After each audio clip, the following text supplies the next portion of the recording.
हमारे विकास हुआ। ये कविता संग्रह भी संघर्ष बड़ी संघर्ष की कविताओं का संग्रह है। इसको भी काफ़ी सराहना मिली और मांगा गया, डिमांड रही। तो इस तरह से इसके बाद एक कविता संग्रह और छपा है जिसका नाम है प्रतिरोध के स्वर। वह सुविधा प्रकाशन से छपा है, 5वां कविता संग्रह। फिर बाद में कहीं कहीं संग्रह में कविताओं का दोहराव भी आया था, तो वो दोहराव हटा के संपूर्ण कविताओं को एक संग्रह में काव्य के रूप में प्रकाशित किया।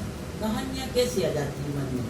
हम रास्ते से चलना है, कोई घटना देखी है, कोई ऐसा प्रकरण सामने आया है जो हमारे दिल के अंदर दस्तक देता है या जो हमारे मन से निकलता नहीं है और दिल दिमाग में बैठ जाता है, जैसे कि एक ब्लैक बोर्ड बन जाता है और उसके ऊपर चित्र बनते हैं, लिखते हैं, फिर बनते हैं। इस तरह से कि हम कितनी भीड़ में हैं, कितने लोगों के बीच में हैं, लेकिन जो हमारे मन के अंदर वाद विवाद संवाद चलते हैं वो कहीं जाते नहीं, वो हमारा पीछा नहीं छोड़ते।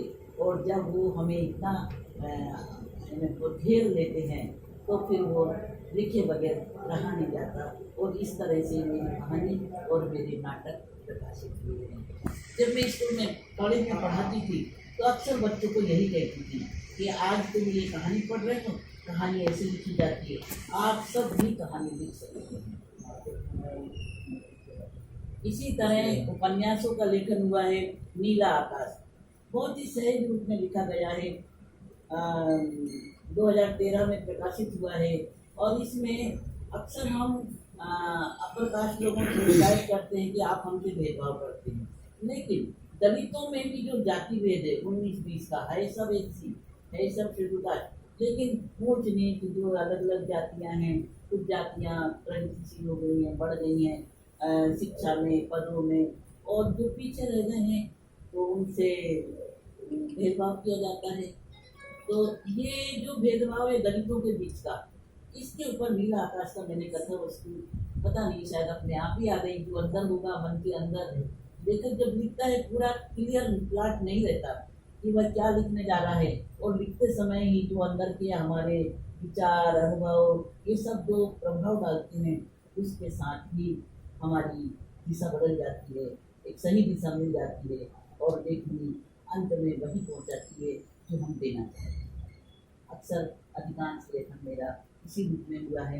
वह लड़की उपन्यास में अलग अलग पात्रों के नाम से, जैसे शैला, निशा और महिमा, नमिता, इस तरह के नाम दिए हैं। महिमा ने तो इस तरह के नाम के साथ है कि स्त्री पात्र जाने पहचाने, चाहे वो मेरे रिश्तेदार, मेरी मामा की बेटी है, मेरी बहन है, चाहे वो रजनी तिलक है, इस तरह के। अपने रम्मिका जी के यहाँ गई थी मैं, वहाँ एक महिला मिली थी रेणु, वो मैडम की मालिश करती थी, खाना बना देती थी।